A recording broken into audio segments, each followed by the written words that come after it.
I'm Rachel.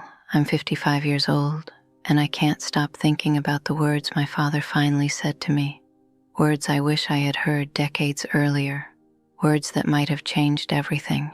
I need you to hear this because it might save you years of your life. Not because my story is dramatic or shocking, but because it's ordinary. And that's exactly why it matters. My father, James, was always a man of few words. He wasn't cruel or distant in the ways people often imagine.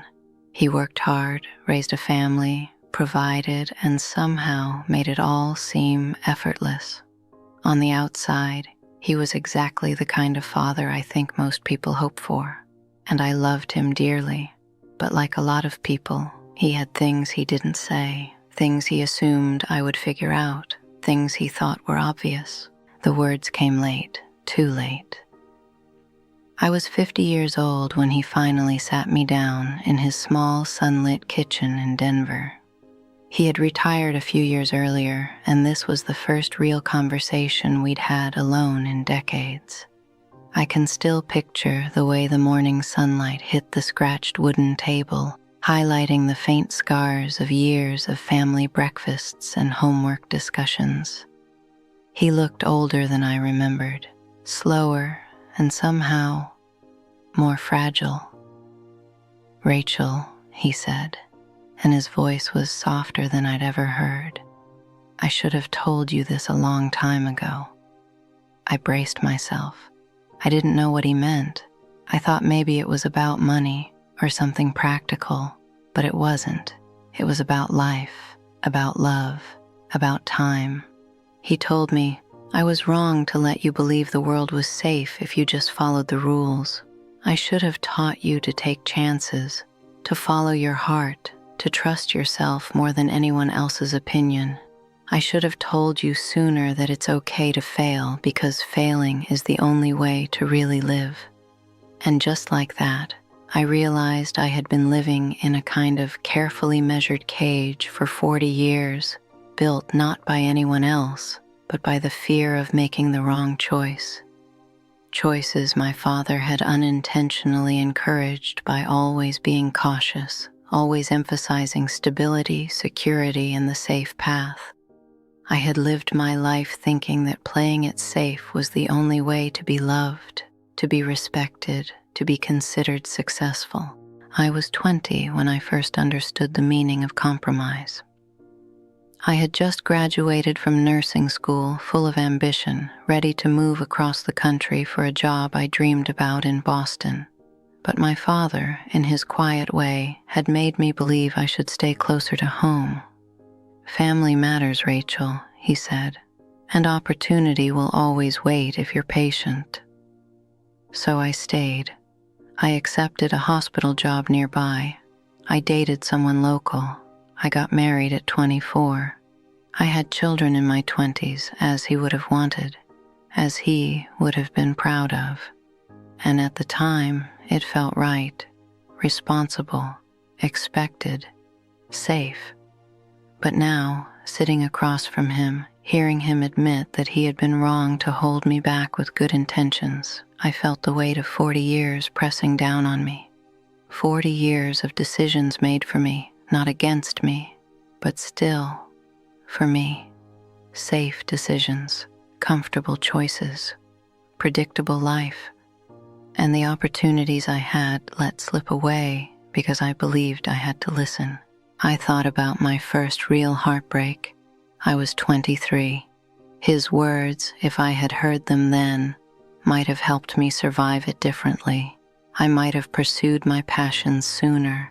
I might have trusted myself to take risks in love and career without fear of judgment. Instead, I flinched, protected my heart, and followed the script he had unknowingly handed me.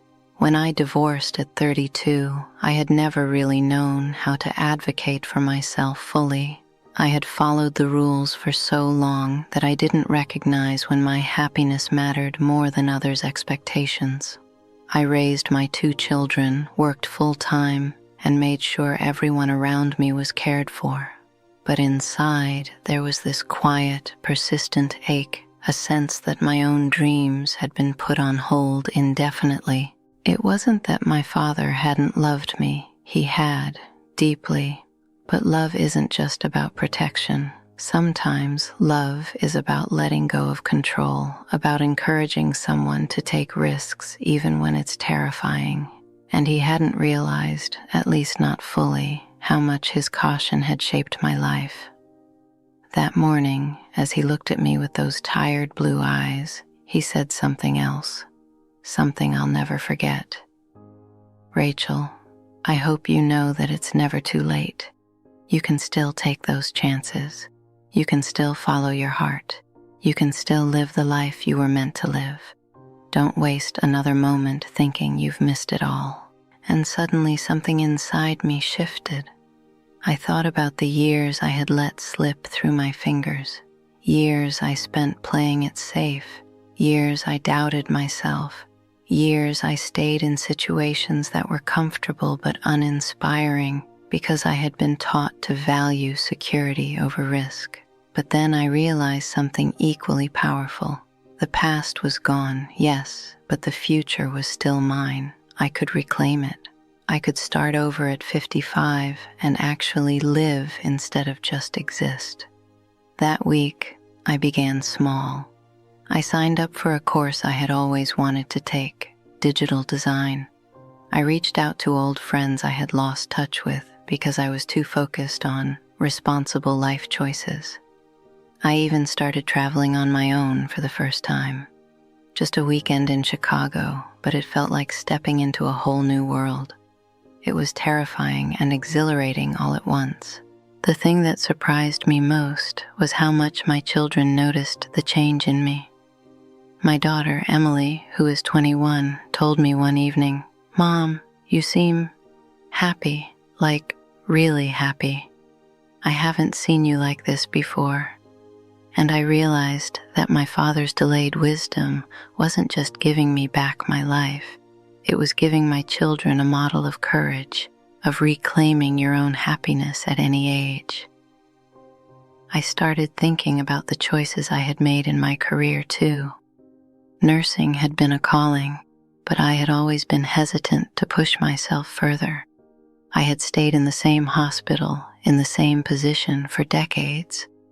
But now, inspired by that conversation with my father, I began looking at opportunities I had always thought were too late for me.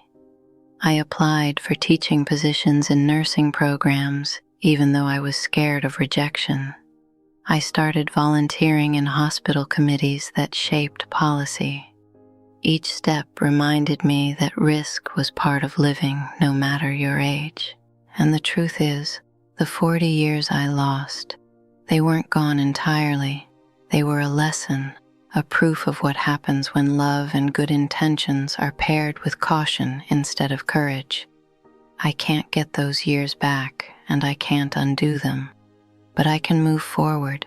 I can reclaim my sense of adventure, my self-confidence, and my joy. If there's anything I want people to take away from my story, it's this. Don't wait for someone else to tell you what you should have done. Don't wait for permission. Don't wait for clarity or the right moment to follow your dreams or your heart.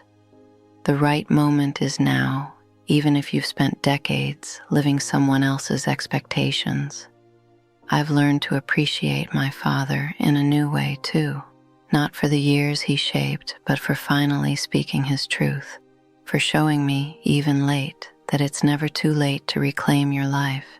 He gave me permission I didn't even know I needed, and I've taken it.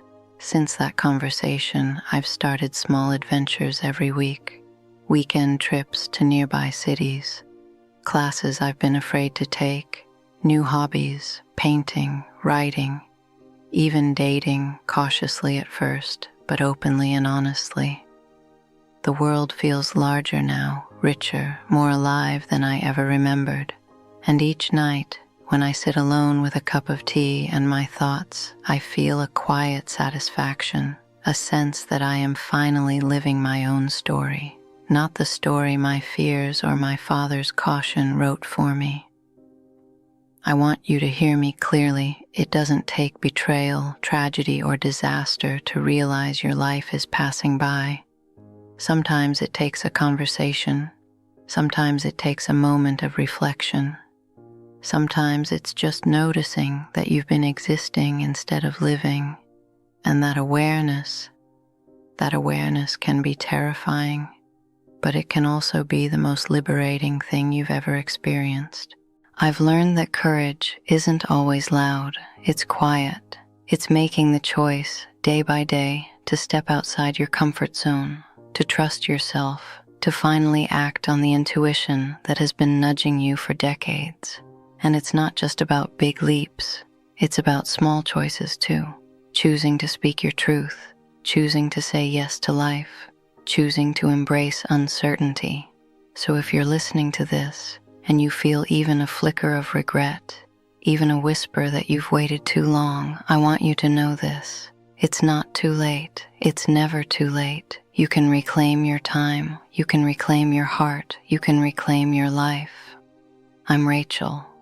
I lost 40 years because I waited, because I listened to caution, to fear, to good intentions that weren't mine, but I've found my way back, and I want you to find yours too.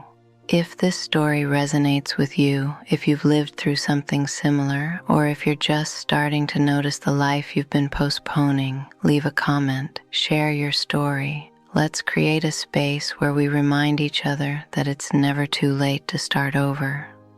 And if you want to hear more stories like mine, honest, ordinary, life-changing stories, subscribe to this channel and turn on notifications. There are more stories coming, and one of them might be the one that helps you finally take that step you've been afraid to take, because life doesn't wait, and neither should you.